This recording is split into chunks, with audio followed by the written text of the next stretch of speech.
तो मैं रात के 1-2 बजे के बाद जो लोग बैठे रहते हैं वही लोग असल जलसा सुनने आते हैं और उन्हीं के लिए जलसा होता है।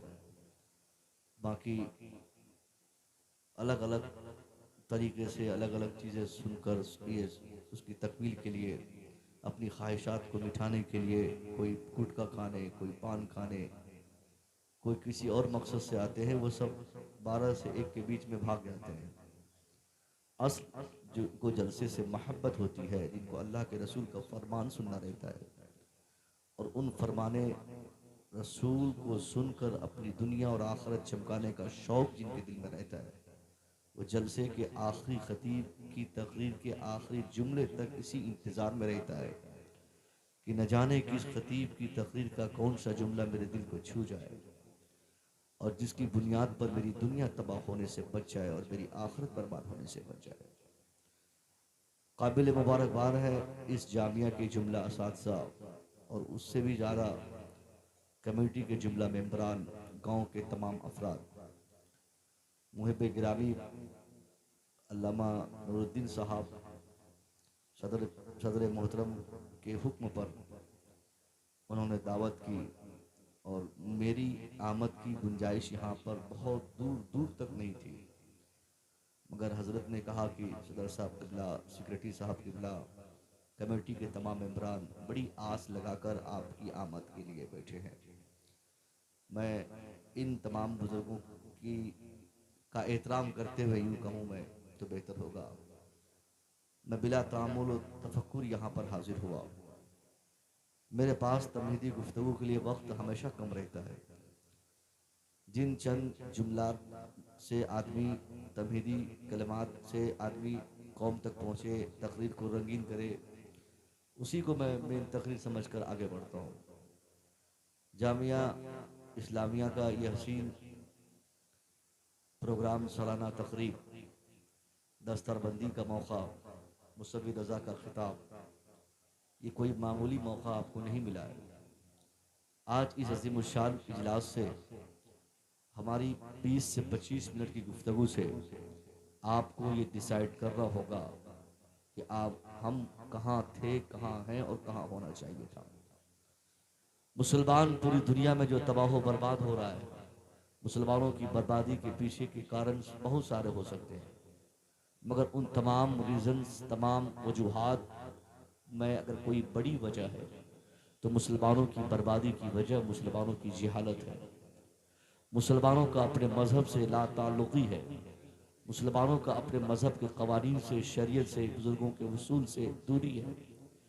जब से हमने अपने बच्चों को इस्लाम पढ़ाना छोड़ दिया, जब से हमारा जहन अपने बच्चों के ताल्लुक़ से कुछ और कहना शुरू कर दिया, तब से हमारा कदम दुनिया की तरक्की की शाहरा से पीछे हटना शुरू किया है। ऐसे ही हम आज बर्बाद नहीं है। एक ज़माना था कि जब मुसलमान दुनिया की सर्वश्रेष्ठ पढ़ी लिखी कौम में उनकी गिनती होती थी, मगर आज हमारी गिनती दुनिया के सबसे जाहिल कौम में है। एक बाप आसानी अपने बच्चों से 20-25 हज़ार कमाने के चक्कर में बच्चों के तापनाक मुस्तकबिल को आग लगाता है। बेटा मत जा पढ़ने, मैट्रिक कर लिया, अब जा दिल्ली 10-20 हज़ार कमा ले। वो बाप 20 हज़ार के चक्कर में करोड़ों के मुस्तकबिल को तबाह कर रहा है। उस बाप को सोचना चाहिए कि जो बच्चा जिनसे आज मैं 20 हज़ार कमाने की चाह में उनकी पढ़ाई को मैंने स्टॉप किया, आने वाले दिन में अगर ये पढ़ता रहता तो जो बच्चा आज 20 हज़ार कमा रहा है, कल नहीं 20 हज़ार कमाता तो क्या होगा? 20 हज़ार का की इज्जत अल्लाह उसको झोपड़पट्टी में अता फरमाता। एक बाप की सबसे बड़ी कामयाबी ये नहीं है साहब कि उसका बेटा ज्यादा पैसा कमाने वाला बन जाए।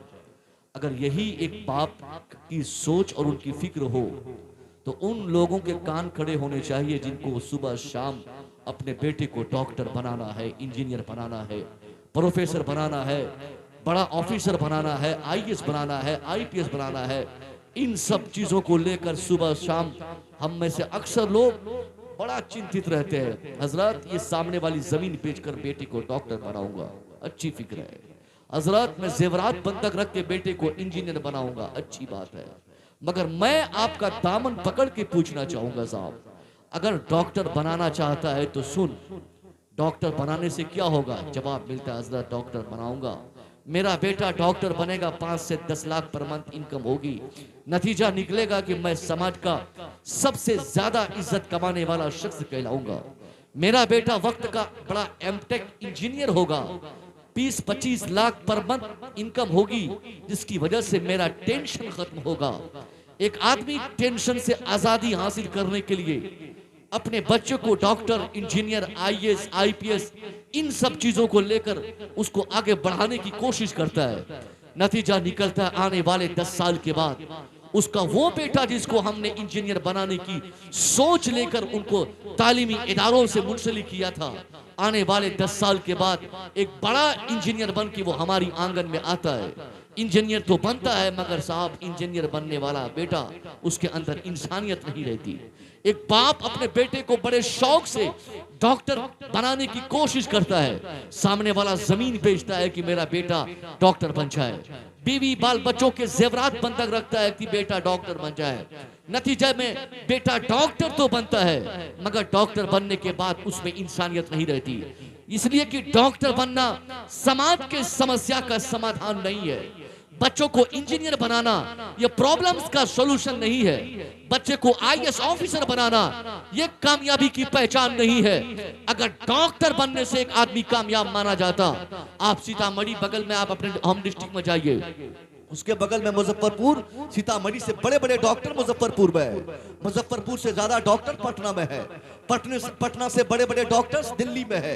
हिंदुस्तान नहीं दुनिया के किसी खित्ते में आप चले जाएं, बड़े बड़े एमबीबीएस, एमडी, एफआरसीएस की डिग्री लेने वाले डॉक्टर्स, उनका अपना निजी हॉस्पिटल, उनका अपना क्लिनिक, उनके अपने अपने अपने मेडिकल कॉलेज, उन सारी चीजों के बावजूद मैं आपसे पूछना चाहूंगा जनाबे वाला, अगर डॉक्टर बनने से एक आदमी समस्या का समाधान पा लेता तो वो डॉक्टर जो एमडी की डिग्री लिए है वही तो समाज में सबसे बड़ा चोर है, वही तो समाज का सबसे बड़ा खूनी है।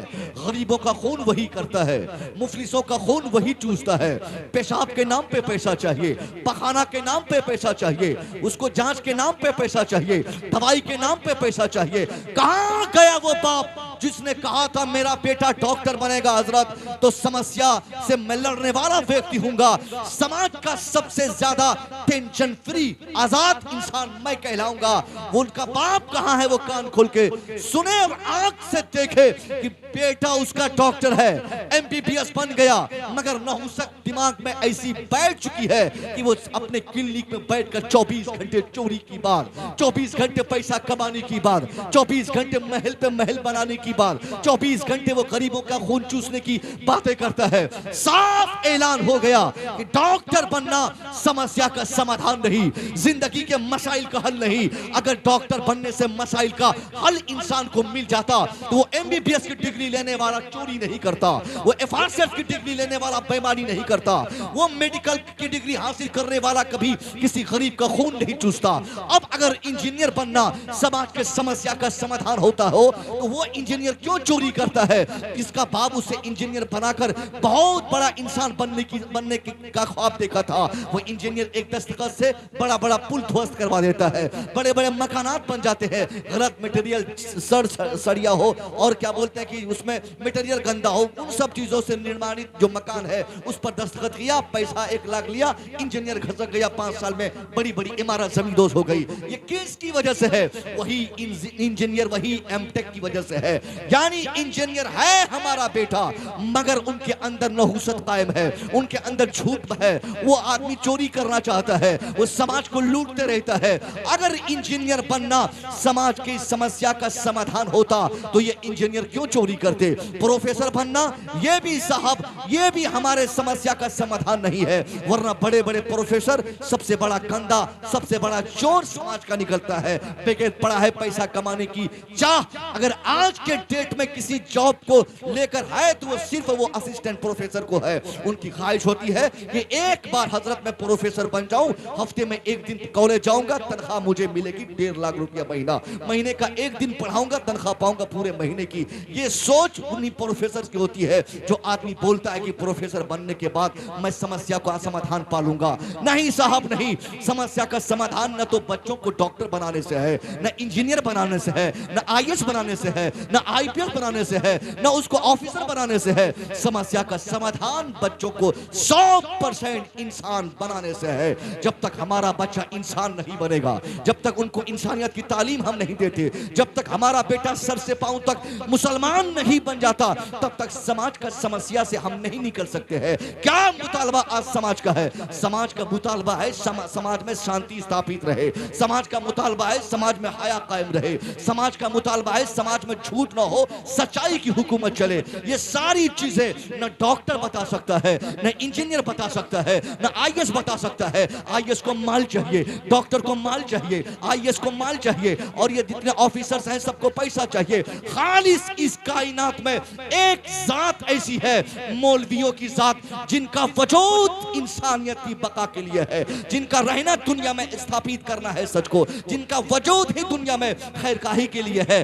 अगर मौलवी जिंदा है समझो सच्चाई जिंदा है, मौलवी आबाद है समझो सच्चाई आबाद है, मौलवी जिंदा है समझो इस्लाम जिंदा है। अगर हमने बच्चे को पहले इस्लाम की तालीम नहीं दिया, इंसानियत नहीं सिखाया, हमारा बेटा डॉक्टर बनेगा उसके साथ चोर भी बनेगा, हमारा बेटा आईएएस बनेगा साथ में चोर भी बनेगा। 100% वो बाप अपने बेटे को कामयाब करना चाहता है तो पहले वो तालीम अपने बेटे को दे दे जिस तालीम से इंसान को पेशाब का करने का शौर आता है, जिस तालीम से वालिदैन के हुकूक का इल्म एक इंसान सीख लेता है, जिस तालीम से समाज में रहने का ढंग उसको आता हो। उस तालीम की सख्त तरीन जरूरत है, वो कुरान की तालीम है, वो हदीस मुस्तफा की तालीम है, वो इंसानियत की तालीम है, वही इस्लाम की तालीम है।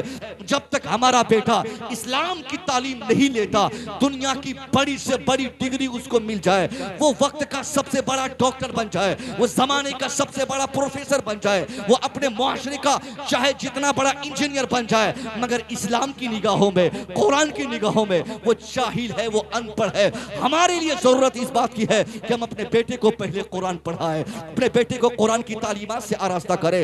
जब तक कुरान पढ़ के हमारा बेटा इस्लाम नहीं समझेगा तब तक उनके अंदर इंसानियत नहीं आएगी। ये टूटा हुआ समाज, ये रोता हुआ माहौल, ये रोते हुए वालिदैन क्या कहता है?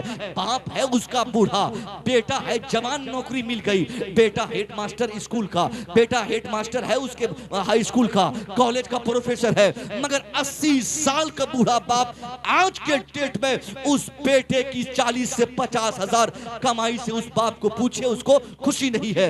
इसलिए खुशी नहीं है क्योंकि उसका बाप उसको पढ़ाया था पैसा कमाने के लिए। अब बेटा मास्टर बन गया, बेटा अलग बाप अलग, बाप पढ़ाया बेटे को डॉक्टर बनने के लिए, बेटा डॉक्टर बन गया, 5 लाख महीना कमाता है। अब वो बाप क्यों बेटा क्यों गांव में रहेगा? वो सीतामढ़ी में जमीन तलाशेगा, वो पटना में मकान खरीदेगा, वो दिल्ली में घर तलाश करेगा, वो Punjab Haryana Doha Qatar Oman जैसे शहरों में रहना चाहेगा। 10 लाख 5 लाख महीना कमाने वाला देहात में गोबर की महक सूंघने के लिए रहेगा क्या? वो अपनी अलग लाइफ जिएगा। वो बूढ़ा जो अपनी जमीन बेच के बेटे को खालिस डॉक्टर बनाना चाहा, वो उम्र के आखिरी पड़ाव में सोने के कलम से लिख लीजिए, उनको रोना है, एक दिन उनको तड़पना है, एक दिन उनको रो रो कर वो गलियों में घूमना है। हजरत मेरा बेटा पैसा नहीं देता, मेरा बेटा मेरी बात नहीं मानता, मेरा बेटा मेरी खिदमत नहीं करता। अरे खाक तेरी खिदमत तेरा बेटा करेगा। जब बेटे को इंसान बनाना था तूने डॉक्टर बनाना चाहा, जब बेटे को इस्लाम सिखाना था तूने इस गैर इस्लामिक माहौल में डाल दिया, जब बेटे को कुरान सिखाना था तूने ABCD के चक्कर में उनकी जिंदगी खराब कर दी, जब बेटे को हदीस मुस्तफा से रोशनास कराना था तूने अपने बेटे को किसी और का गांधी का नेहरू का फार्मूला सिखाने पर तूने जोर दिया। नतीजा क्या निकला? तेरा बेटा जो सीखा वैसा कर रहा है। आज के डेट में अगर कोई इंसान चाहता है कि उसका बेटा डॉक्टर नहीं भी बने, उससे प्यार करता रहे, जब तक उनका बेटा मदरसे से नहीं जुड़ा रहेगा तब तक उसके बेटे को न दीन समझ में आएगा न दुनिया समझ में आएगी।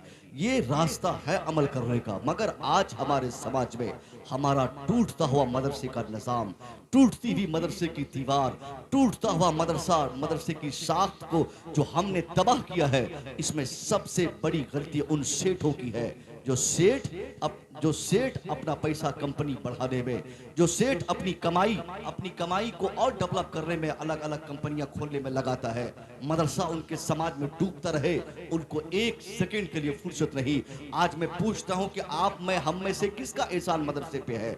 हम लोगों को अपनी जमीन चाहिए, अपना मकान चाहिए, अपनी इज्जत की फिक्र है, अपने बच्चों के डेवलपमेंट की फिक्र है। मगर इस जमाने में अगर कोई इस्लाम बचा के रखा है तो यही मदरसा है और मदरसे से जुड़े लोग हैं। जिन लोगों ने मदरसे के पीछे दिमाग लगाया है, मदरसे के पीछे खिदमत अंजाम दी है, जिन लोगों ने मदरसे में कुर्बानियां पेश की है, मदरसे की जिम्मेदारी संभाली है, जिम्मेदार मदरसे के जो असातिज़ा है, मदरसे के जिम्मेदार जो कमेटी के लोग हैं, उनकी मेहरबानी है कि इस्लाम आज कायम है। वरना हम में से अक्सरों की जो गंदी सोच हो चुकी है, उस सोच की बुनियाद पे ये कहना ज्यादा मुश्किल नहीं कि हम लोग रहते तो कब का इस्लाम को तबाह कर देते। मगर हमारा जामिया, हमारा मदरसा हमेशा हर जमाने में लोगों को फलाह बहबूदी की बातें सिखाता रहा, सच्चाई का इल्म बांटता रहा। कौन है इस जमाने में जो मदरसे की कदर करता है? मदरसे के असातिज़ा अगर चले जाए चंदा के लिए तो सबसे ज्यादा गुस्सा हमें होता है। कहां से भोरे भोर मूड खराब करने आ गया, कहां से ये फकीर आ गया भीख मांगने के लिए। कुछ ऐसे बदमाश पैसे वाले, जमीन वाले, शोहरत वाले, मकान वाले, दौलत वाले, ताकत वाले हैं, जिनको उलमा को देखकर इतना गुस्सा होता है, वो कहता है कि हम कभी चाहते नहीं है कि कोई मौलवी हमारे दरवाजे पर आए। इन मौलवियों को काम क्या है? बस चंदा लेना, मदरसा चंदा लेना करना। मैं उन सेठों को कहूंगा, नापाक सेठ पैसे वाला सुन, अगर ये मौलवी न हो तो तू हरामखोर हो जाए, ये मौलवी न हो तो तेरी जिंदगी तबाह हो जाए, ये मौलवी न हो तो तेरी कब्र में आग लग जाए, ये मौलवी न हो तेरे बच्चे हरामी पैदा हो, ये मौलवी न हो तेरी बीवी भाग जाए, ये मौलवी न हो तो तेरी बेटी भाग जाए। आज इस पूरी कायनात में कौन है इनसे बड़ा जो सामाजिकता की बातें करता हो, जो समाज के डेवलप की बातें करता हो? अरे इनकी बीवियां रोती है ईद के दिन कि मेरे बदन में कपड़े अच्छे नहीं है, फिर भी ये नमाज पढ़ाने के लिए तेरे गांव में जिंदा है। इनके बच्चे भी लगते हैं रमजान शरीफ के महीने में न तो सहरी बच्चों के साथ, न इफ्तार बच्चों के साथ। ये मौलवी है लुधियाना, दिल्ली, अमेरिका, अफ्रीका, पूरी दुनिया घूमकर मदरसे की दीवार मजबूत किया है। तुम सेठों के भरोसे पर अगर इस्लाम इन लोगों ने छोड़ा होता तो तुम मदरसे को अपने बाप की फैक्ट्री समझकर एक आइसक्रीम फैक्ट्री कायम कर देते, कोई चप्पल जूता की दुकान कायम कर देते, कोई कपड़े का बिजनेस के लिए उसको इस्तेमाल करते।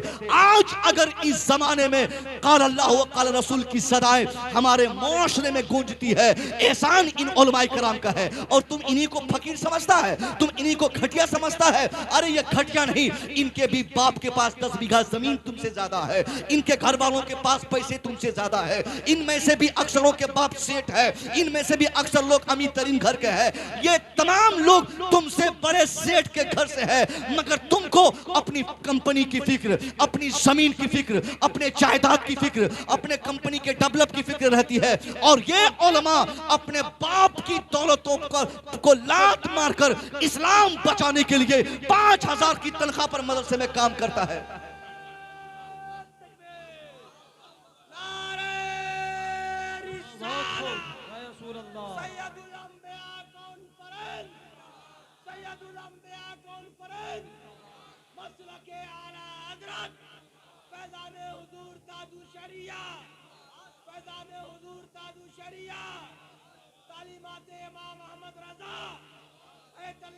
डॉक्टर मुफ्ती मुसव्विर रजा मिसबाही, नारे तकबीर, नारे रिसालत। इन लोगों के पास बहुत पैसे होते हैं, इनके वालिदैन अच्छे घर के होते हैं, कोई कहीं ऐसा देखने को मिलता है। वरना इनको देखकर, इनका चेहरा देखकर, इनका कपड़ा देखकर, इनकी दाढ़ी देखकर और इनका काम देखकर हम ये ना समझें कि ये मोहताज है, 10-20 रुपया के लिए ये आते जाते रहते हैं। इनको इस्लाम संभालना रहता है इसलिए वो नमाज पढ़ाते हैं, इनको दीन संभालना रहता है इसलिए मदरसा चलाते हैं।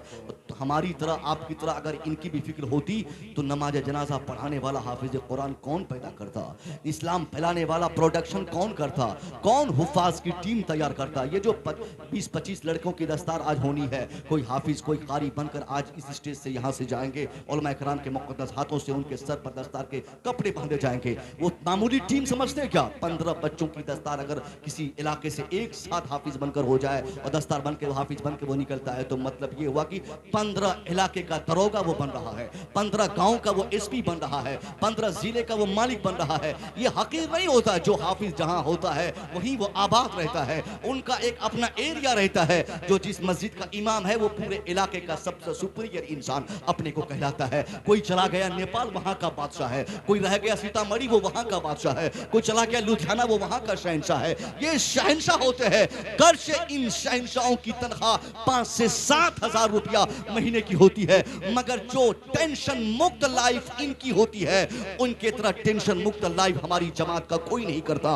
अब मैं आपसे पूछता हूं, आपके बेटे, हमारे बेटे 10 हो तो 10 के 10 स्कूल में पढ़ते हैं। स्कूल कॉलेज में पढ़ने वाले बच्चों की तादाद 96% हमारी जमात में है। 96% बच्चे कॉलेज में पढ़ते हैं, 4% बच्चे मदरसे में पढ़ते हैं। उन 96 बच्चों में से जब जब जो कंपटीशन होता है, चाहे वो आईएएस का हो या आईपीएस का हो, चाहे वो आईआईटी का हो, चाहे वो नीट का हो, चाहे वो नेट का हो, इन सारे कंपटीशन के बाद, एग्जाम के बाद कितने बच्चे हमारे पास होते हैं? 100% बच्चों में 2% बच्चे हमारे कामयाब हुए। 1000 बच्चा अगर इस गांव का अभी कॉलेज में पढ़ता है, आने वाले 10 साल के बाद इन 1000 बच्चों में 2 बच्चा कायदे का इंजीनियर बन पाएगा, 1 डॉक्टर निकलेगा, 1 मास्टर निकलेगा, बाकी सारा का सारा अंडा गोल हो गया, कोई काम का नहीं। यानी हमने अपने बेटे से सोचा कि इसे डॉक्टर बनाया जाए, स्कूल में डालो, इंजीनियर बनाया जाए, स्कूल में डालो। 1 लाख नहीं 10 लाख बच्चे एक साथ डॉक्टर बनना चाहते हो तो उन 10 लाख में से 1000 बच्चे भी कामयाब नहीं हो पाते हैं, बाकी सारे बच्चों का मुस्तकबिल खराब होता है। एमए करने के बाद कोई दिल्ली में मूंगफली बेच रहा है, कोई चना बेच रहा है कलकत्ता में, कोई रिक्शा चला रहा है।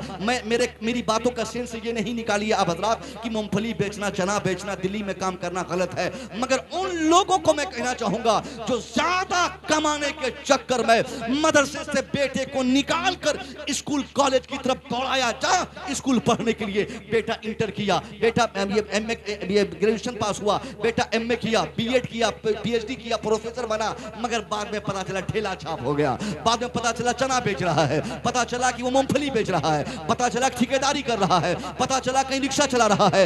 यानी 15 साल स्कूल में गुजारने के बाद भी 100% कोई स्कूल का गार्जियन, स्कूल का प्रिंसिपल, यूनिवर्सिटी का वाइस चांसलर ये लिखित रूप से नहीं कह सकता कि मेरे कॉलेज, मेरी यूनिवर्सिटी में 5 साल 10 साल जो पढ़ लेगा 100% सिक्योर वो हो जाएगा, 100% वो कामयाब होगा, वो नहीं कह सकता।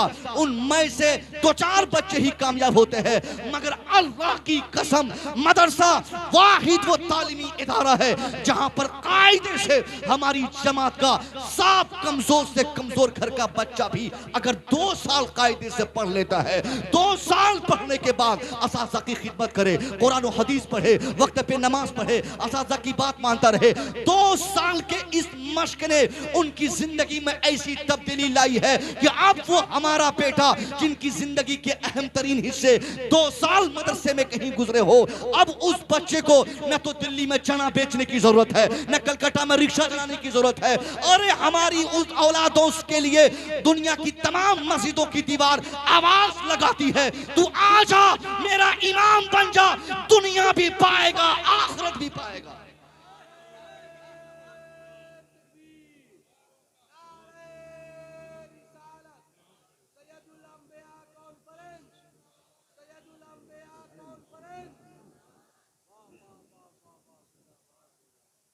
मदरसे में पढ़ने वाले तबाह होते हैं, बेकार होते हैं।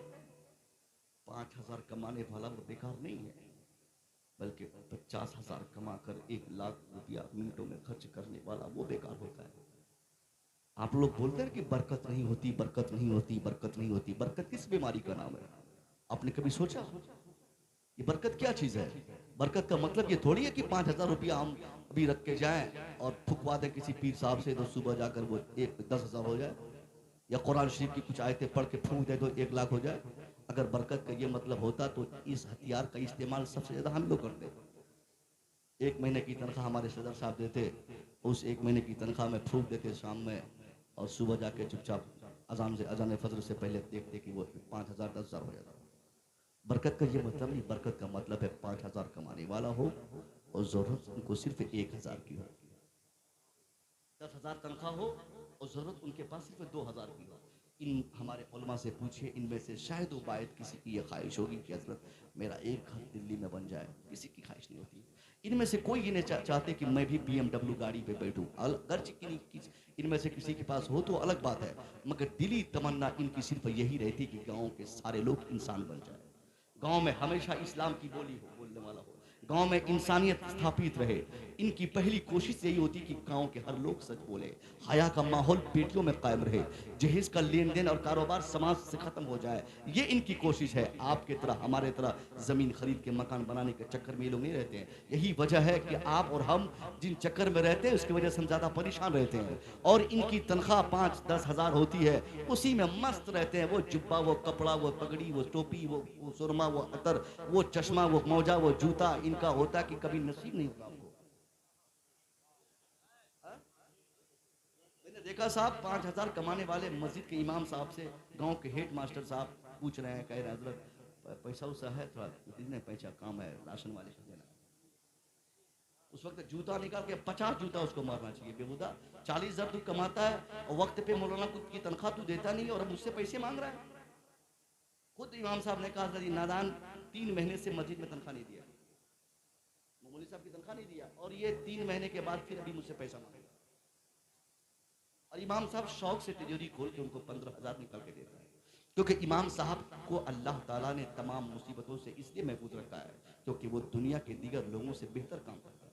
जो कुरान पढ़ता है वो कुरान पढ़ाता है। अल्लाह के रसूल ने क्या फरमाया, खैरुकुम मन तअल्लम कुरान व अल्लमा, who reads Quran and teaches it better than you। तुम में का जो शख्स कुरान पढ़ता है दूसरों को पढ़ाता है वो तुम में का सबसे बेहतर और बेस्ट इंसान है। डॉक्टर अपनी जगह अच्छा, प्रोफेसर अपनी जगह अच्छा, IAS अपनी जगह अच्छा, IPS अपनी जगह अच्छा, मगर उन तमाम अच्छों में सबसे अच्छा अगर कोई हमारी जमात में है तो वो है जिनका मशगला कुरान पढ़ना और कुरान पढ़ाना है। कुरान की तालीमात लेना, कुरान की तालीमात को आम करना। दुनिया की सर्वश्रेष्ठ किताब है कुरान। जो सर्वश्रेष्ठ किताब हो, दुनिया की सबसे बड़ी किताब हो, दुनिया की सबसे बड़ी किताब का पढ़ने वाला दुनिया का सबसे बड़ा तो होगा ही। दुनिया की सबसे बड़ी किताब का पढ़ाने वाला दुनिया का सबसे बड़ा इंसान होगा ही। इसलिए आपसे मेरी गुजारिश है, अगर आप समाज में 100 फारूक साहब क़िबला तशरीफ फरमा है, इंशाअल्लाह मेरे बाद इनके मुक़द्दस हाथों से नस्रबंदी का फरवर मंसर आप देखेंगे और फिर दुआया कलिमात से भी हज़रत के दुआया कलिमात से आप महसूस होंगे। मैं अपनी अगली बात आप तक पहुंचाता हूं। मैं कह रहा हूं कि अगर आप 100% समाज में बेहतरी चाहते हैं तो अपने बच्चों को सबसे पहले मदरसा से जोड़िए। जब तक बच्चे मदरसे से जुड़ेंगे नहीं, उनको इंसानियत की तरबियत कहाँ से मिलेगी। दुनिया में तमाम तालीमी इदारे उनका सिर्फ एक मकसद होता है कि वो किताब में जो चीज़ लिखी होती है उन्हीं चीज़ों को अपने बच्चों को वो याद कराते हैं। जो फार्मूला किताब में हो उसी फार्मूला पर रिसर्च कराना, उस पर एक्सपेरिमेंट करना, उसके मुताबिक तहकीक व तजस्सुस के मैदान में बच्चों को दौड़ाना, ये सारे काम दूसरी दरसगाहों से होते हैं। मगर इस्लामिक दरसगाह जिसे हम मदरसा कहते हैं, यही वो वाहिद अपनी नौयत का वो वाहिद दरसगाह है जहाँ पर तालीम जो दी जाती है उस पर बच्चों को अमल कराया भी जाता है, उसकी बेहतर तरबियत भी की जाती है। अगर 5 वक्त नमाज फ़र्ज है, किताब में बच्चे उन्हें पढ़ा तो 5 वक्त नमाज पढ़ के भी बच्चों को बताया, पढ़ा के भी बच्चों को बताया जाता है। सफाई ज़रूरी है तो बच्चों को सफाई के एहतमाम का ख्याल करने पर बहुत ज़्यादा प्रेशर डाला जाता है। सबसे ज्यादा इंपॉर्टेंट हमारे लिए यही है कि हम बच्चों को बहुत बड़ा बनाने के चक्कर में ना रहे, उनको बहुत बड़ा इंसान बनाने के चक्कर में रहे। जब तक हमारा बच्चा इंसान नहीं बनेगा साहब, वो बाप याद रखे कि वो अपने बच्चे से कभी सच्ची खुशी नहीं हासिल कर सकता है। बेटा डॉक्टर बनेगा, डॉक्टरी की कौन किताब में पढ़ेगा कि वालिदैन से मोहब्बत करनी चाहिए, माँ की बात माननी चाहिए, बाप का एहतराम करना चाहिए। मुस्तफ़ा जाने रहमत ने एक मरतबा मस्जिद नबवी में आप दाखिल हुए, जैसे दाखिल हुए तमाम सहाबा खड़े हो गए अदबन। साहबे रसूल जब खड़े हैं, मुस्तफ़ा करीम मसल्ले इमामत पर बैठे हैं। थोड़ी देर के बाद लोगों ने देखा कि आप धीरे धीरे रोना शुरू किए और इस कदर ज़रो कतार रोए कि आपकी दाढ़ी मुबारक बिल्कुल तर हो गई। सहाबा ने अर्ज किया, सरकार आप मस्जिद में दाखिल हुए, हम लोग खड़े हुए, आप मसल्ले इमामत पर गए, नमाज का वक्त करीब हो गया है, आप रो क्यों रहे हैं हुजूर? मैं आपके रोने की कोई मुनासिब वजह जान सकता हूँ क्या? सरकार फरमाते हैं कि हाँ हाँ, एक मुनासिब बहुत बड़ी वजह है। कहा कौन सी वजह है? कहा मैं काश अपने माँ बाप को आज पाया होता, काश मेरी माँ आज जिंदा होती और मैं नमाज इशा में होता, उस वक्त जबकि मैं नमाज इशा में सूरे फातिहा की तिलावत कर रहा होता, ठीक उसी टाइम मेरी माँ को मेरी जरूरत याद आती, मेरी माँ मुझे पुकारती, मैं अपनी माँ की पुकार पर नमाज छोड़कर पहले हाजिरी पेश करता। ये कहाँ बच्चा सीखेगा? क्या वो मैट्रिक के इम्तिहान देने से पहले तैयारी करते वक्त सीखेगा? क्या वो मैट्रिक में, इंटर में, आईएएस बनने में, आईपीएस बनने में दुनिया का कौन सा निसाब है जहां पर यह बताया जाता हो पेशाब ऐसे करना चाहिए, खड़ा ऐसे होना चाहिए, खाना ऐसे खाना चाहिए, बड़ों का एहतराम करना चाहिए, पर्दे का एहतमाम करना चाहिए? ये सिर्फ और सिर्फ इस्लामिक निसाब है जिसका मैनिफेस्टो ये होता है कि बच्चों को सर से पांव तक इंसान बनाया जाए, उसको हया वाला बनाया जाए। आज हमारी बच्चियां जो कॉलेज में पढ़ रही हैं साहब, आप देख रहे कॉलेज का माहौल कितना गंदा हो गया है। एक बाप को आज फिक्र नहीं है, महीना कंप्लीट हुआ, दिल्ली से बाप 5,000 भेज दिया, बेटी जाओ मास्टर साहब को देना, जाओ स्कूल में भेज देना। अब उस बाप को सिर्फ सोचता है कि मुझे पैसा देना काम है। बाप सोचता है कि पैसा खर्च करेंगे बेटी पढ़ लिख कर होशियार हो जाएगी, खाक होशियार होगी। पैसा खर्च करने से अगर कोई आदमी पढ़ ले और अच्छा बन जाए तो सेठों के बच्चे सबसे बड़े ऑफिसर हो जाते।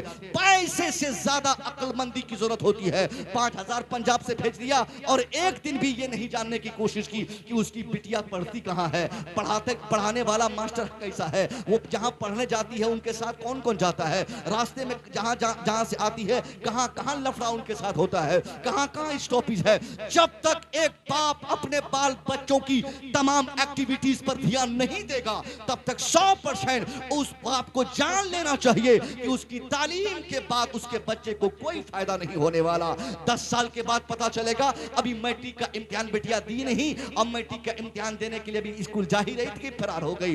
बेटा उसका भी इंटर किया नहीं कि किसी चमार की बेटी को लेकर भाग गया। और कहने वाला कहता हजरत अच्छा तो हुआ है ना, कम से कम एक आदमी तो मुसलमान बन रहा है, एक औरत तो मुसलमान बन रही है। अरे यहाँ तू एक के चक्कर में पड़ा है, यहाँ आधी जमात खत्म हो गई है, दर्जनों बेटियां जिले से हर साल खत्म हो रही है। किस इंतजार में रहता है?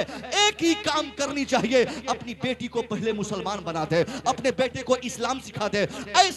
ऐसी पाकीज़ा तरबियत के आगोश में हम अपनी बेटी अपने बेटों को बड़ा करें। जब हमारी बेटी स्कूल पढ़ने जाए तो उनको ये सबसे ज्यादा ख्याल रहे कि मैं इस्लाम की शहजादी हूं, मैं मुसलमान की बेटी हूं, मेरा बाप मुसलमान है, मैं कुरान पढ़ने वाली हूं, मैं सहाबा को मानने वाली हूं, मैं गौसे आजम की मत वाली हूं, मेरा बाप मुसलमान तो मैं भी मुसलमान, मेरा बाप इस्लाम का मानने वाला तो मैं भी मुसलमान हूं। अब इस कॉन्सेप्ट को लेकर एक बेटी जैसे कॉलेज के दहलीज पर कदम रखेगी, उसका दुपट्टा जो सरकने वाला होगा उसे वो शॉर्टपिन से बांध के रखेगी कि कोई नापाक इंसान उसके बाल में से कुछ देख ना पाए। ये तब होगा जब एक आदमी अपनी बेटी को पहले मुसलमान बनाए, बाद में कॉलेज में एडमिशन दिलाए, पहले उसको हया बनाए, बाद में कॉलेज में डाले। यहाँ कॉलेज में डालने का भूत सवार है, ठेकेदार बाप पैसों की फरावानी, चल बेटी एमबीबीएस बन जा, चल बेटी डॉक्टर बन जा। अरे दुनिया की सबसे बड़ी डॉक्टर अगर तेरी बेटी बन जाए और डॉक्टर बनते बनते तेरी बेटी के रात किसी और के साथ गुजरे, दिन किसी और के साथ गुजरे, मैं समझता हूं 50 करोड़ की दौलत तेरे पास, 50 लाख की तनख्वाह तेरी बेटी का हो, 50 लाख महीना तेरी बेटी अमेरिका के मेडिकल कॉलेज में बाइज़्ज़त एमबीबीएस डॉक्टर कमाए, खाक तेरी इज्जत है तेरी बेटी की रात कहीं और गुजरी। इसलिए ये हमारे लिए जरूरी नहीं कि मेरी बेटी मास्टर नहीं बन जाए, मेरी बेटी डॉक्टर नहीं बने, मेरी बेटी इंजीनियर बन जाए। जरूरी यह है कि इंसान अपनी बेटी को पहले आदमी बना दे, बहाया बना दे। याद रखा जाए, अगर हमारी बेटी बहाया बन के रही, झोपड़पट्टी में भी रहेगी, तो हमारी बेटी की इज्जत हमारे लिए करोड़ों की दौलत कही जाएगी।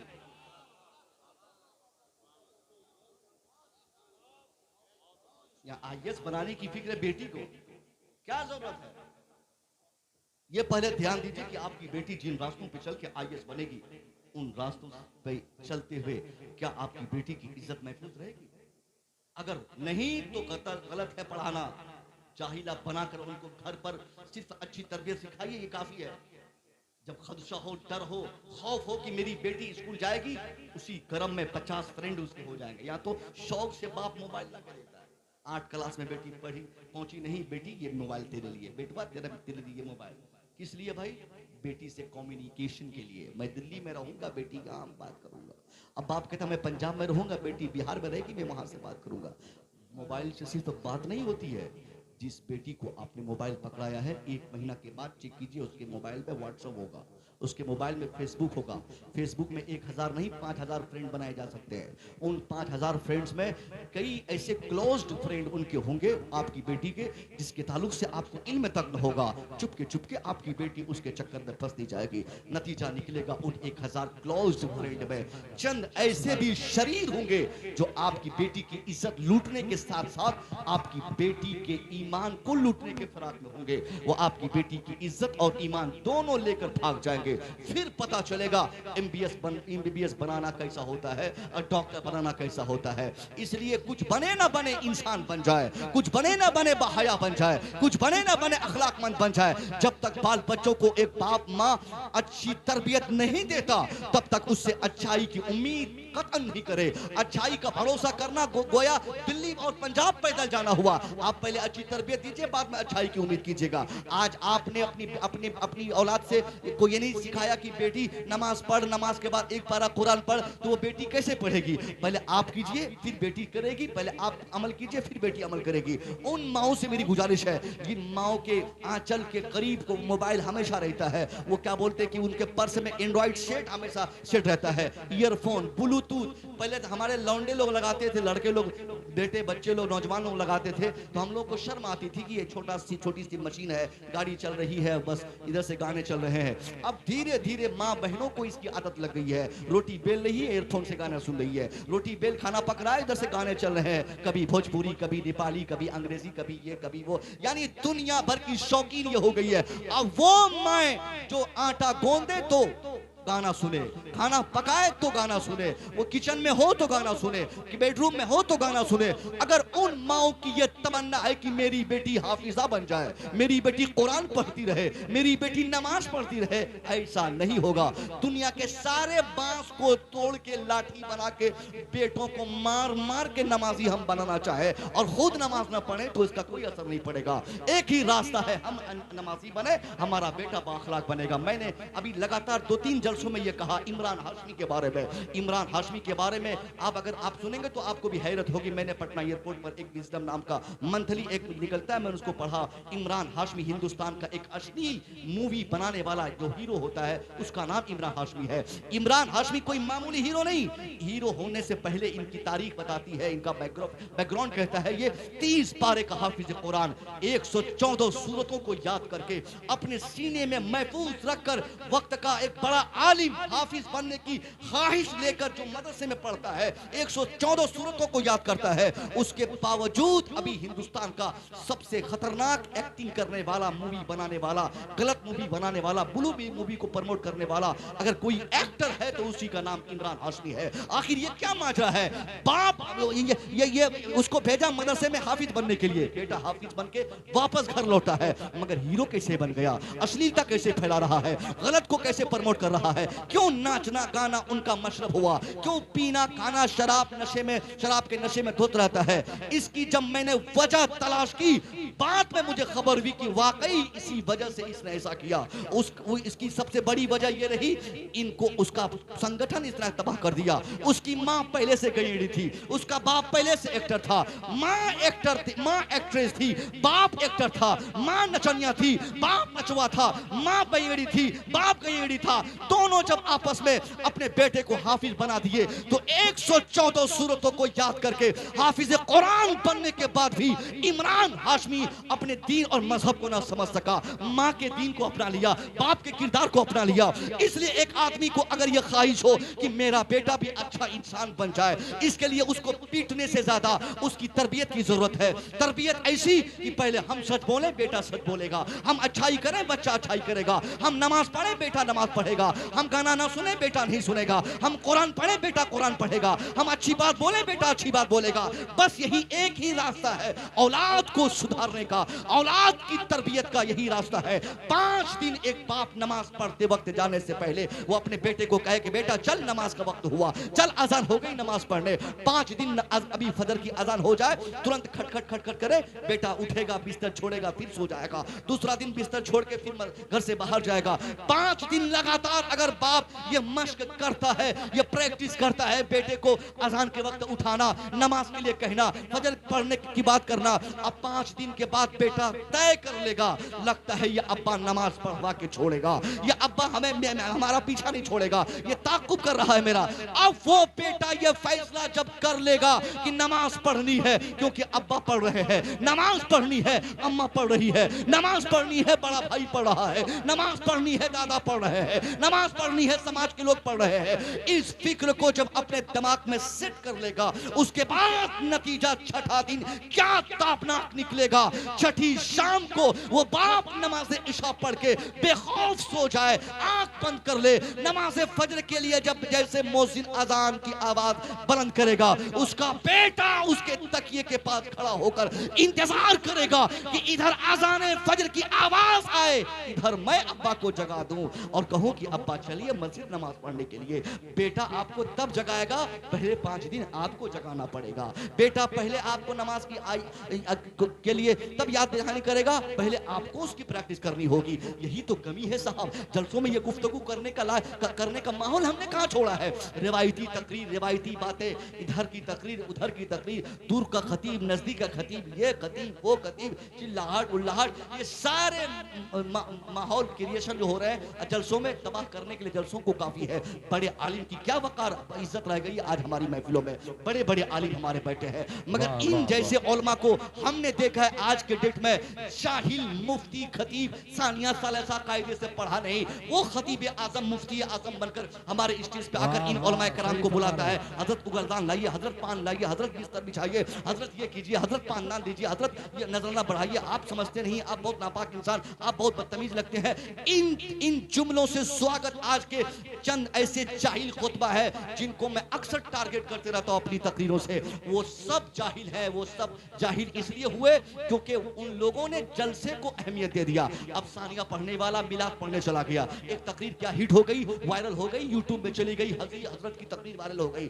अब वो सानिया पढ़ने वाला चला गया, स्टेज पर तकरीर वायरल हो गई। ऊला पढ़ने वाला 1-2 दिन नात शरीफ पढ़ा, आला हजरत का कलाम पढ़ा, वाह क्या जूदो करम है शही बता तेरा, अच्छी आवाज थी, लोगों ने 10-20 इनाम दे दिया, 2-4 हजार पैसे नजराने के मिल गए। अब उनका मनोबल इतना बुलंद हो गया कि काहे मैं आगे पढ़ूंगा, क्यों मैं सानिया पढ़ूंगा। सानिया वाला सोचता है मैं क्यों सालसा पढ़ूंगा, सालसा राबिया खामसा सादसा साबिया, ये सब करने के बाद, फजीलत करने के बाद, ये मुफ्ती बनने के बाद फिर तो मुझे यहीं आना पड़ेगा। अब मंजिल मुझे यहीं मिल गई है, पैसा मुझे यहीं मिल रहा है, नजराने मुझे यहीं मिल रहे हैं, इनामात मुझे यहीं मिल रहे हैं। नतीजा क्या निकलता है, ये इस तरह के जलसे कराने के बाद आज हम अपनी कौम पर कितना बड़ा जुल्म करते हैं। आलीशान मस्जिद होती है मगर उस मस्जिद का इमाम सानिया पढ़ा हुआ, एक आलीशान मदरसा है, प्रिंसिपल उसका ऊला पढ़ा हुआ आदमी जब मस्जिद का इमाम बनेगा, सानिया पढ़ा हुआ जब मुफ्ती बनकर मस्जिद में खिताब करेगा, क्या बेहतर रिजल्ट मिलेगा समाज को, कुछ नहीं मिलेगा। सबसे पहले जलसों में आलिमों को इज्जत दी जाए,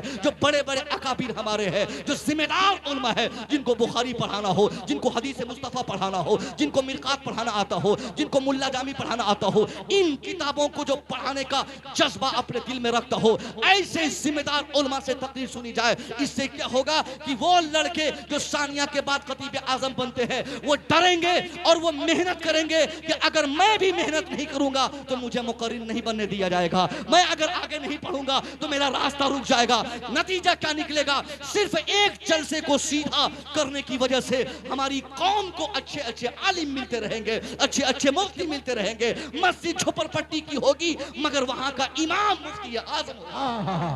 नारे तकबीर, नारे रिसालत, सैयदुल अंबिया कॉन्फ्रेंस हैत अल्लामा मुफ्ती डॉक्टर मुस्तफी रजा साहब किबला पूर्णिया। नारे तकबीर, नारे रिसालत, बहुत अच्छा पैगाम, माशाअल्लाह, जिंदाबाद जिंदाबाद।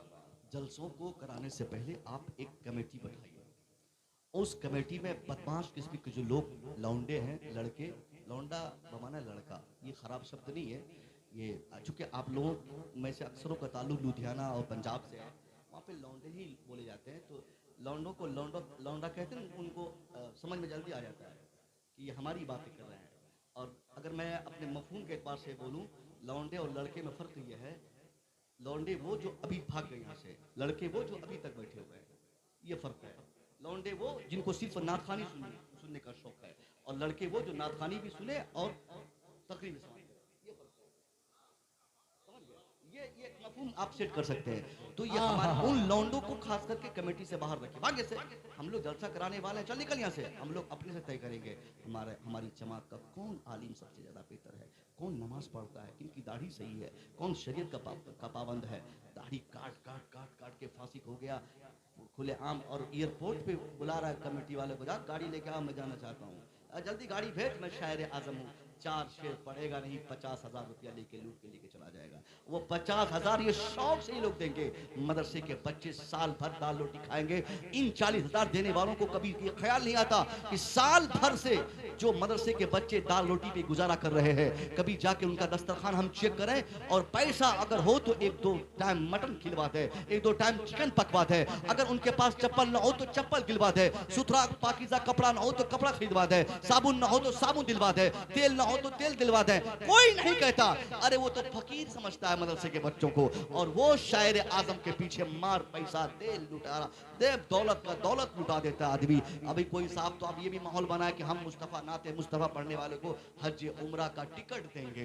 अब इस शौक की तकमील के लिए भी लोग कोशिश करेंगे कि चलो पढ़ाई छोड़ के इसी प्रैक्टिस में लग जाओ। कहा जाने कौन सा सेठ सटिया जाए और कौन से पीर साहब को अब अपनी खानका के ताल्लुक से अशार पढ़ते वक्त खुशी हो जाए और मुझे उम्रा का टिकट मेरे लिए गुफ्त कर दे। ये सारी चीजें आज हो रही हैं। तालीम इसी वजह से मार खा रही है। अच्छे उलमा आज हमारे मदारिस से नहीं निकल रहे हैं। एक जमाना था जब ये जामिया हमारा, कौन होंगे इस पूरे इलाके के जो बड़े अकाबिर उलमा में से जिनके ऊपर इस जामिया का एहसान नहीं है। जो आप जामिया रज़ाउल उलूम का एहसान यहाँ के असातिज़ा का, यहाँ की कमेटी का नहीं है। मगर मैं अभी आपसे पूछूंगा, जामिया मौजूद है, आप भी मौजूद है, हालात वही है, आप भी यही है, मगर पूछता मैं हूँ कि क्या आज ऐसा रिजल्ट हो रहा है? नहीं हो रहा है। मदरसे के असातिज़ा लाख मेहनत करेंगे, नहीं होगा। कमेटी वाले 1000 मेहनत करें, नहीं होगा, क्योंकि माहौल कुछ दूसरा हो गया है। आलिम को इज्जत नहीं, जाहिल को इज्जत देंगे तो लोग जाहिल बनने में अपनी भलाई समझेंगे, आलिम बनने में वो अपना वकार तस्लीम नहीं करेंगे। इसलिए जाहिलों को दूर रखा जाए,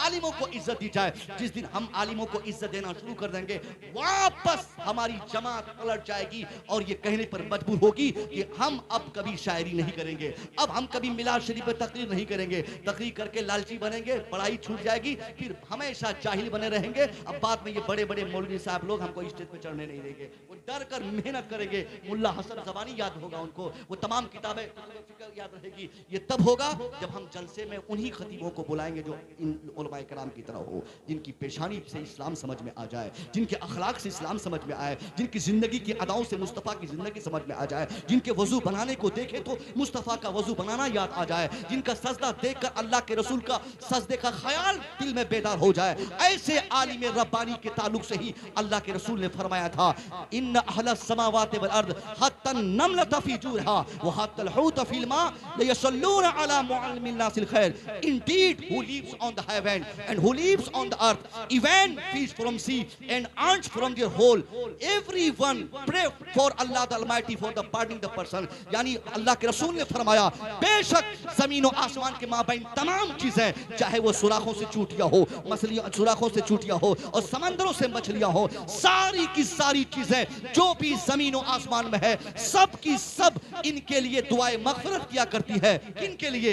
जो अल्लाह के रसूल का फरमान दुनिया को सुनाते हैं, जो काला काला रसूलुल्लाह की बातें किया करते हैं। ऐसे लोगों के ताल्लुक से मछलियां कहती हैं अल्लाह से, या अल्लाह इनके लिए भलाई अता फरमा दे, इनकी दुनिया अच्छी कर दे, इनकी आखिरत अच्छी कर दे। इसलिए हमारे लिए जरूरी अब ये हो गया कि हम अपनी औलाद को सबसे पहले मदरसे से जोड़ दें और अच्छी तालीम दिलवा कर भेज दें कॉलेज का प्रोफेसर बनने के लिए। पढ़ा लिखा कुरान पढ़ा हुआ बेटा जब प्रोफेसर बनेगा, उन गलत करते हुए उनका हाथ कांपेगा। एक डॉक्टर जिसको कुरान, जो कुरान पढ़ा हुआ हो, जिनको कुरान आता हो, कुरान हिफ्ज़ किया हो, कुरान के इल्म पर अमल करता हो, वो डॉक्टर एमबीबीएस डॉक्टर जब अपने चैम्बर पे बैठेगा, उसके सामने एक गरीब दुखिया जब अपनी बीवी को ऑपरेशन की नीयत से ले जाएगा, डॉक्टर साहब ये मेरी बीवी है, देखिए पोजीशन कितनी खराब है, हमले के मुद्दत कंप्लीट हो चुके हैं, उस वक्त वो डॉक्टर गलत चाहकर भी नहीं करेगा, क्योंकि उसने कुरान पढ़ा है, मुस्तफा का फरमान पढ़ा है, इंसानियत जानता है, हमदर्दी क्या चीज होती है वो समझ रहा है। इसलिए समाज को अगर बचाना हो तो बच्चों को कुरान पढ़ाना होगा, समाज को जन्नत से बचाना हो तो बच्चियों को कुरान पढ़ाना होगा, और अच्छी तालीम देने के साथ साथ बेहतर तरबियत दिलानी है। बेहतर तरबियत और अच्छी शिक्षा, इन दोनों चीजों के कंबाइनेशन से, मिलावट से ही समाज बनता है। सिर्फ तालीम से समाज नहीं बन सकता। तालीम से अगर समाज बन जाए तो मैं कहता हूं ये बड़े बड़े तालीम याफ्ता जो आज घूम रहे हैं साहब, एक तालीम याफ्ता की मैं बात करता हूं, नाम नहीं बोलूंगा, वो टीवी डिबेट पे आता है, कहने को वो डॉक्टर है, मगर इस वक्त किसी बड़ी पार्टी का वो बहुत बड़ा तर्जुमान है, वो टीवी डिबेट पर अभी कुछ दिनों से नहीं आ रहा है, वो पात्रा उसका खिताब उसके नाम के साथ है, MBBS है, कहा जाता है आई स्पेशलिस्ट है, कोई कहता है ब्रेन स्पेशलिस्ट है, कोई कहता है ये लेग स्पेशलिस्ट है, यानी स्पेशलिस्ट डॉक्टर जो ये जिसमें के जो एलिमेंट्स होते हैं, हाथ पांव नाक आंख कान गुर्दा, ये सारी चीजें उन पर रिसर्च करके तब MBBS डॉक्टर बनता है। इतना बड़ा डॉक्टर बनने के बाद फिर भी उनकी एक तस्वीर मैंने देखी साहब, गाय पेशाब कर रही है और डॉक्टर साहब उसे शरबत समझ के पी रहे हैं, वो गाय पखाना कर रहा है, उसको हलवा समझ के वो प्लास्टिक में रख रहा है कि घर जाके खाएंगे।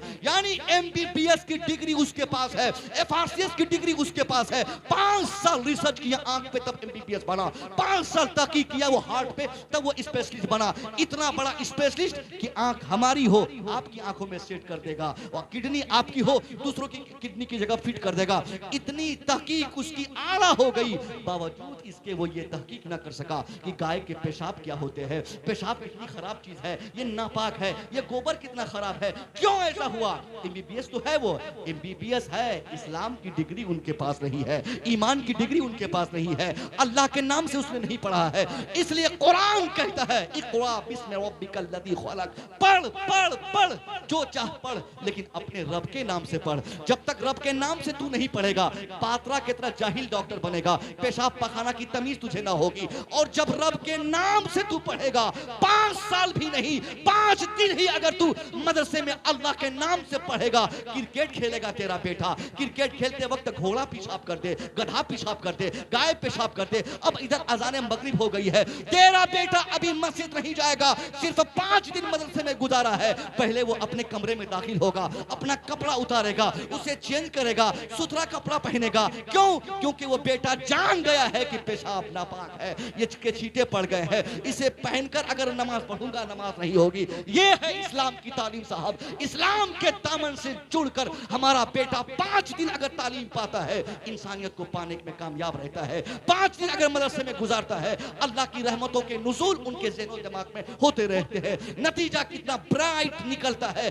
5-7 साल पढ़ने के बाद हमारा वो बेटा अपनी लाइफ को इतना हसीन कर लेता है कि बड़ा बड़ा बादशाह है उसको हजरत कह के पुकारता है, बड़ा बड़ा सेठ है उनको इज्जत की निगाहों से देखता है। हम कल जी जलसे में थे, उस जलसे में तकरीबन 30-35 सेठों ने मेरा इस्तेकबाल किया। कोई बोला हजरत टाइल्स फैक्ट्री का मैं मालिक हूँ, कोई बोला कोई ईंट फैक्ट्री का मैं मालिक हूँ। मैंने कहा जनाबे वाला इतने पैसे और इतना अखलाक इनका है। बोला हजरत यहाँ के लोग आलिमों की बहुत इज्जत करते हैं। फिर मैं समझा कि आलिमों की इज्जत का सौगात अल्लाह ने इतना बड़ा इनको दिया है कि करोड़ों रुपया होने के बाद भी अल्लाह इनका दिमाग शांत रखा है। आप भी अगर शांति चाहते हैं तो उलमा किराम की इज्जत करें, इनका एहतराम करें, मदरसे का एहतराम करें। असातिज़ा अगर आपके पास पहुंचे चंदा के लिए भरपूर चंदा डोनेट करें। हमारे सदर साहब हो, सेक्रेटरी साहब हो, खजांची साहब हो, हमारे मदरसे के असातिज़ा जो भी आपके घर में जाए, आप उनको नाश्ता खिलाएं, उनकी खिदमत करें। चुपके से जितनी दौलत आपको अल्लाह ने दी है उसमें से 80% अगर आप इसी गांव के हैं तो गांव वाले का हक है 80% गांव के इदारे को दे, गांव के बगल वाले उसको 50% कर दे, और दूरी पे जाने के बाद 30% कर दे। ये आपके लिए लाजिम और जरूरी है। वरना क्या होगा साहब, आपका मौलवी मुंबई चंदा करने जाएगा, वहां धक्के खाएगा, वहां के लोग बोलेंगे चोरी करने आया है। ईमानदारी से आप ज़कात निकालिए, सदका निकालिए, मदरसे को आबाद कीजिए, नतीजा वापस वो आ जाएगा।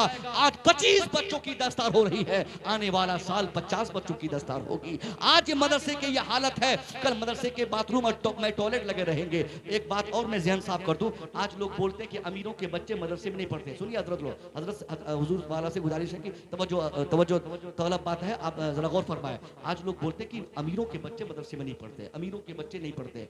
मैं बहुत दिलेरी और जुर्रत के साथ कहता हूँ, अमीरों के बच्चे क्यों पढ़ेंगे मदरसे में?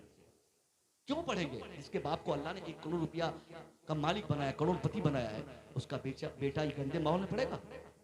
उसका बेटा ये क्या बोलते हैं कि दाल रोटी खाएगा, मच्छर कटवा के तालीम पाएगा? नहीं। उसके बाप का हमेशा यही फैसला होगा कि मेरा बेटा वहां पढ़ेगा जहां मच्छरदानी लगी हो, जहां पे वातावरण सही हो, साफ शफाफ माहौल हो, गंदगी ना हो, टॉयलेट बाथरूम साफ हो, जहां पे तालीम तरबियत अच्छी दी जाती हो।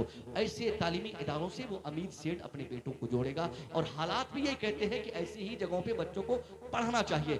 आज जो सेठों के बच्चे मदरसे में नहीं आ रहे हैं, नहीं आने की एक वजह यह भी है कि हमने मदरसे के निज़ाम को यतीमों का निज़ाम समझ लिया है। हमने मदरसे को यतीम गाह समझ लिया है, यतीम खाना समझ लिया है कि मदरसा में कहीं टाइल से बिछा रहता है, मदरसे में कहीं पंखे लगे रहते हैं, मदरसे में कहीं एसी होती है, एसी मशीन होती है, मदरसे में कहीं कूलर उस्ताद इस्तेमाल करते हैं। ये हमारा माइंड सेट हो चुका है कि मदरसा है तो यहाँ कूलर नहीं हो सकता है, मदरसा है तो टाइल से नहीं हो सकता है, मदरसा है तो लेटरिन बाथरूम 5-10 नहीं हो सकते हैं। आपको मैं दावे से कह सकता हूँ, आप अपने मदरसे को ठीक करें, टाइल से बिछा दें और हर उस्ताद के रूम में कूलर लगा दें, बच्चों के रूम में कूलर लगा दें, पैसे हो तो एसी लगा दें, कुरान यहाँ पढ़े जाते हो दारुल तजवीद में वो वहाँ अलग से एसी फिट कर दें। इस तरह नफीस माहौल में जब आप मदरसा चलाएंगे, वो सेठ साहब जो 1 लाख रुपया डोनेशन देकर अपने बेटे को डॉग और कैट की तालीम दिलवा रहे हैं, वहां से आजाद करके वो मदरसे में अपने बेटे को डाल के सूरह फातिहा याद करने पर मजबूर करेंगे।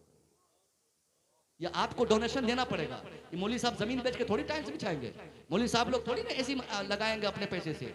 आप और हम इसके लिए दिमाग लगाएंगे। हम अगर चाहते हैं कि बड़े लोगों के बच्चे मदरसे से जुड़े, और जब तक बड़ों के बच्चे मदरसे में नहीं आएंगे तब तक सच्चाई में